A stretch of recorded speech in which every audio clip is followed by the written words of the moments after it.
Hey, so this is going to be a walkthrough of the exercise that we did at the end of our class on, what was it, Tuesday or Wednesday? Wednesday? I don't know. Anyway, I think it was Tuesday. This is the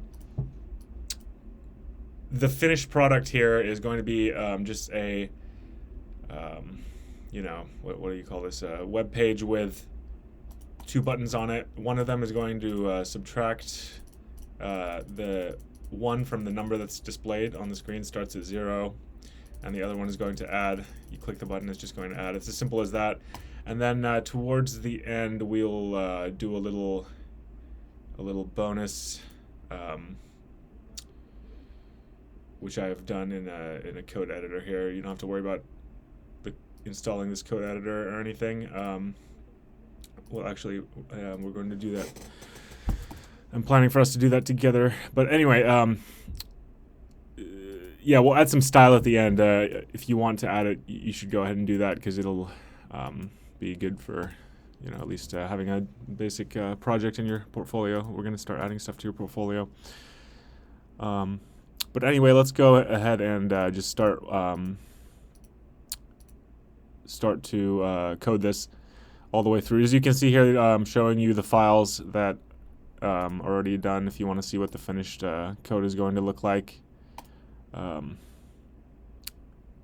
yeah, let's go ahead and start from a fresh replit here, which I just created, and I'm going to go and I'm just going to start out with, we want to have first that display text, and then we want to have the buttons underneath. So I'll take the hello world away. I'm gonna create two divs so that I can store both my text and my buttons. So in here I'm gonna say display, or maybe it was a number.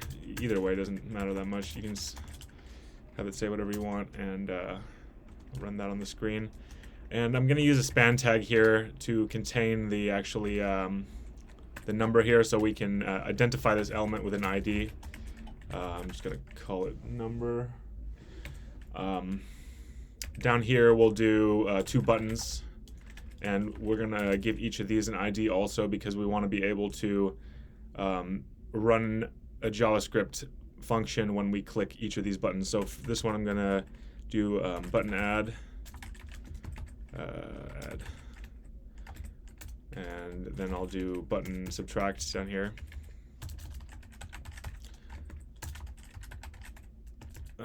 Okay, and let's run that and see how it looks. I'm actually going to reverse the order of these, because having subtract on the right is kind of not that intuitive. So yeah, of course they don't do anything yet because all we did was add the HTML. Now we'll go and let me grab this. I'm going to copy this ID, and we're going to take it over the JavaScript.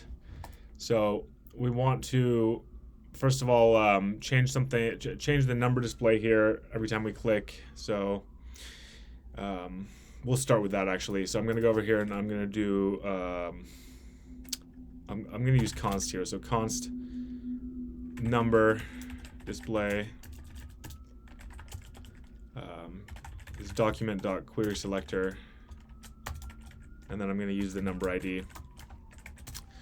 And that, I'm using const because this is not going to change, as we have talked about. Const is for a value that just remains constant. We're not going to need to change its value later on. So best practice is to use const. It's not completely necessary, but it's best practice. So, and just to make sure I grab that right, I'll console.log that out, number display. I'll run it. I'll open the console here. I don't know if you guys have done this before, but you click the little wrench and the console will open up here. So I'm gonna just run that, and you can see the span that we selected with the ID prints out there, which means that we got the right query selector there. So that's good. I'll take that away for now, and gonna grab the other buttons also. So I'll do const button add equals. I'll copy this down actually. There's a keyboard shortcut For my Mac, it's Option Shift Down key. For Windows, maybe it's Control Shift Down key probably. To when you're on a line and you press that or up key, then it'll copy that line down or up, so you can look into those keyboard shortcuts. Makes life easier. So here we'll do button subtract. Copying the text down from the top makes it a little bit easier, and I think this was subtract like this. Best practice is to copy it over. I think I already had that one on the clipboard actually, but just copy that over, Control copy, and that way there's not going to be any typos, less chance for mistakes there. And I'll go ahead and just console.log all three of these now. Don't forget to put the name here. Number display, button add, button subtract. It'll usually print out the some of the text finish up the variables if you've already declared them. Okay, so we got two working. The third one looks like it did not work. So what happened here? Because it returned null for button subtract. Maybe I spelled something wrong. Let's go back and look at this HTML here. Not sure what happened. We got button add. Let me switch the order of these first of all, so they're in the same order as up top. Button subtract. Maybe I spelled this wrong. Oh, I did. I spelled it wrong on in the HTML. Button subtract. A good example of why it's a good reason to copy paste instead of try and do that, because then even if you have a typo, it'll still work. You know, it's not great, but anyway, it'll still work. So now we got all three elements down there. I'll just comment these out for now. Maybe we'll come back and use that later. But the next thing we want to do is we want to run a function. Well, we want to create a counter for the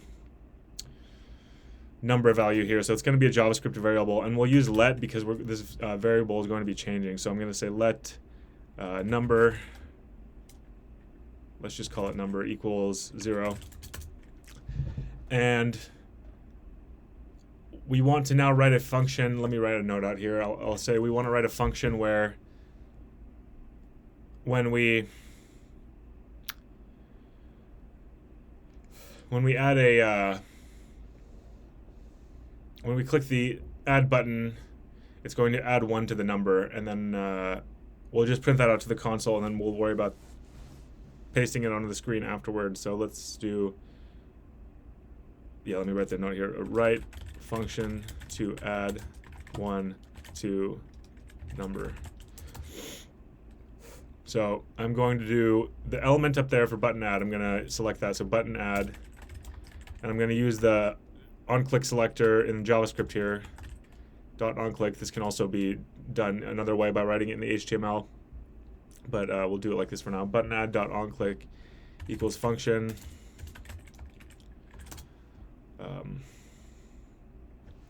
Console.log. I think that's right. Actually, let me double check this. Yeah. So equals function console.log. Let's just type out adding here so that we can see that something's happening once we're clicking, just to make sure that's running right. So look, every time I click down there, you'll see that it's adding 1 more. So that's working right. And so now let's do, we were talking about, in class, we were talking about using the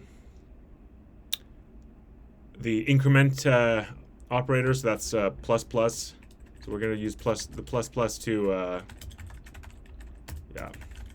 to increment the number, or to add 1 to it every time. So every time we click add, we want to do number plus plus, and it'll be as simple as that. And then we can console.log number out here, or not in parentheses, or not in quotations. So let's do like that. Oops, let's do like that. So you see down there, it does adding, and then it's 1, and then every time we click, it's going to add another 1 to number. So it's working great. Let me minimize that a little bit. So it's working. We just need it to also print out to the screen now.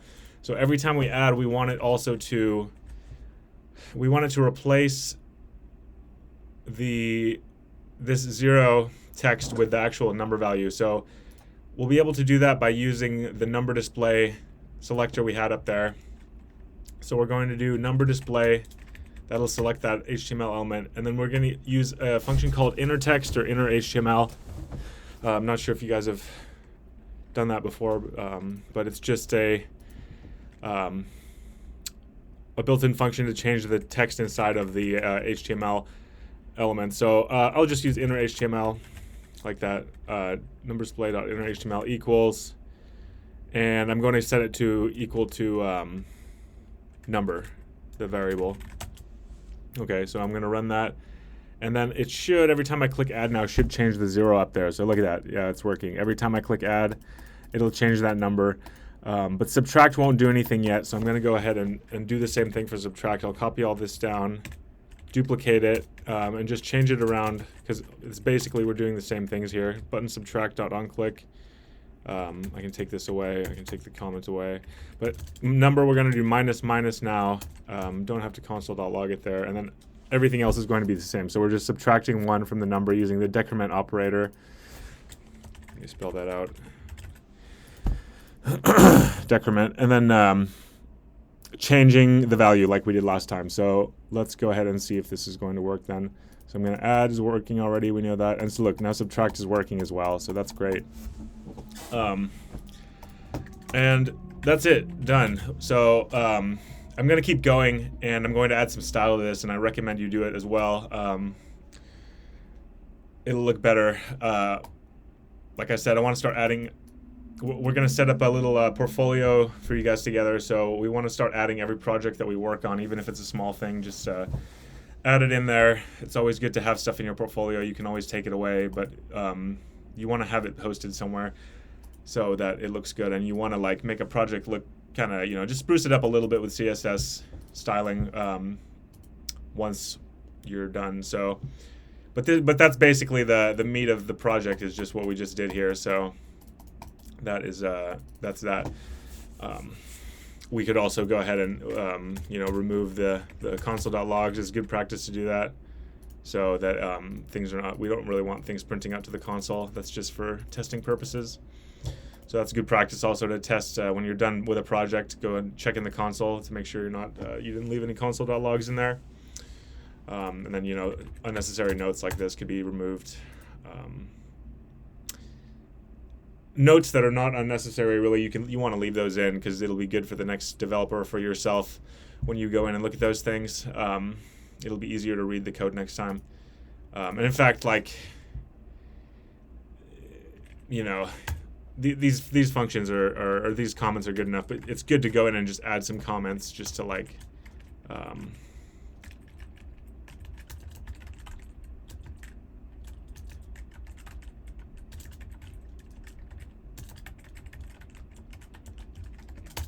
stuff like that, so you get a quick idea without having to read the code of what's going on in the next block. And make sure you don't mess up, delete anything accidentally when you're doing your comments. But cool, yeah. So now I'm gonna open up VS Code, but you guys can stay in Replit, and I'm going to just let's see here. We're going to a different. I gotta go find this thing here.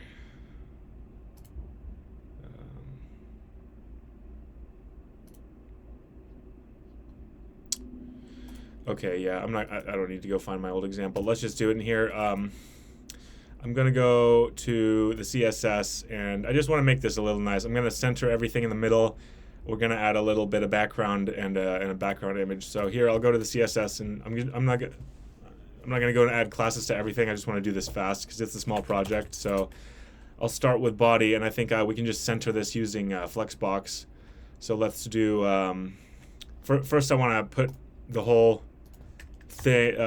content into its own one single div, so it's not multiple divs in there, because otherwise the Flexbox is we're gonna have a bad time trying to center things if there's multiple sibling divs. But let's do that. we'll go back here, and in body we can just center the whole body with Flexbox since there's only one thing in there. Flex, display flex. Yeah, flex.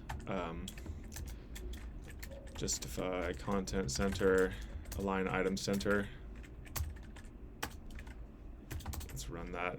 And by the way, maybe you know this already, but run is, for me, it's command return. For Windows, it should probably be control return. Interesting that it's being centered. Oh, because we have the console open. This you have this Chrome DevTools also, by the way. I don't know if you guys have ever used that, but this is a very useful tool. You'll it's for me, it's open. It's Command Shift C, and it allows you to inspect any web page, even a web page builder like this. It doesn't work for right click and Replit on this window because it's got its own right click. But if you like in here, we could we could open that menu by doing right click inspect also. So it kind of helps. If you want to play around with that, that's you know, that's helpful. But anyway, I'll close the console. I'll close that one too. But now you can see that it's centered, so that's great. And then we'll do. Let me see if text align center will work right here. It might just center the whole thing for us. There we go. And that's great. And then we'll give the buttons a little style. So I'll do button. I'll take the border away. I'm not gonna. If I have a little grammatical typos in the CSS, I'm not going to worry about that right now. So I'm going to do border none. Let's do background purple. Color white. Okay. Let's run it. Going to add some padding.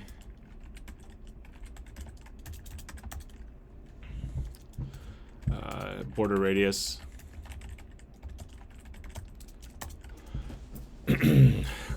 And let's do a little margin top will work. Let's do the margin on the actual number display actually. So we'll go here, and I'm gonna give this one an ID actually. So this is number. We'll call it number display. I don't know. I'll say number display text. I don't know if I used number display somewhere else already. So copy that. Oops, no more JavaScript here. Number display text. And that I'll do margin bottom. Okay, 20 pixels. Let's see if that works. There we go. Maybe 10 is enough.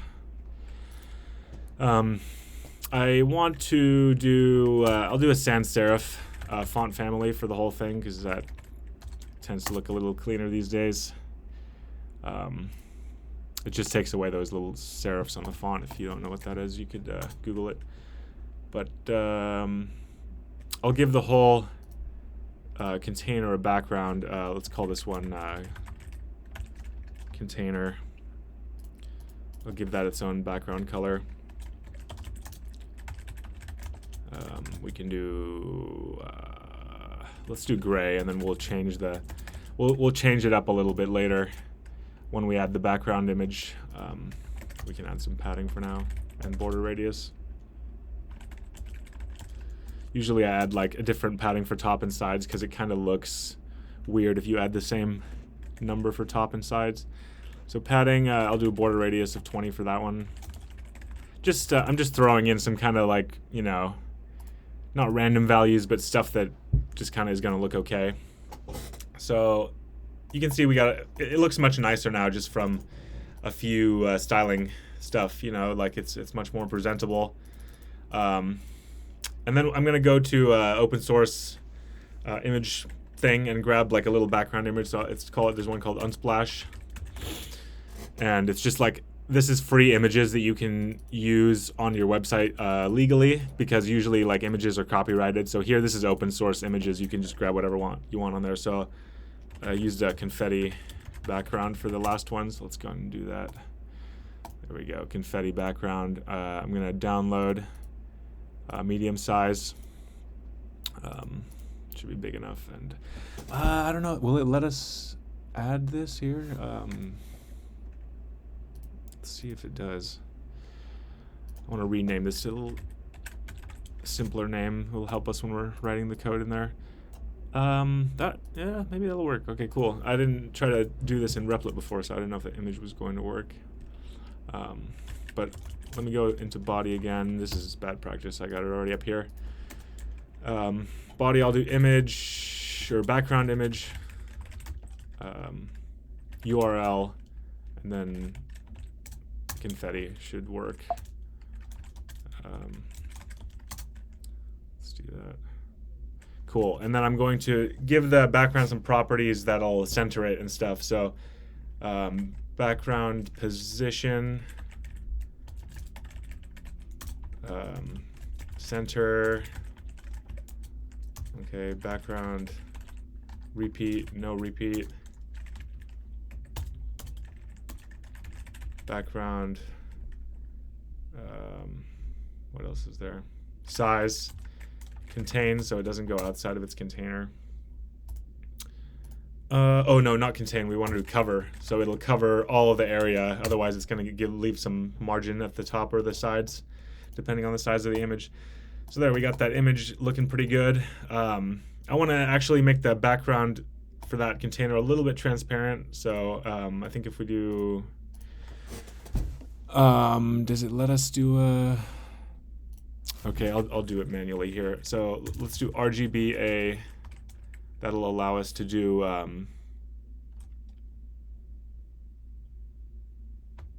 a transparent background, or you know what? Yeah, let's just do that. Yeah. So I'll do 255, 255. That should be white, and then we'll do like 0.5 or 4, whatever. Should give us, maybe we need commas in there. Can never remember if those selectors need commas or not. There we go. That looks pretty good. And then I'll make it a little darker so the text, so that black text shows up well in the background.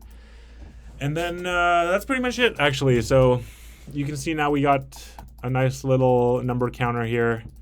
Looks presentable. We added a little background image. It makes it fun for people to look at.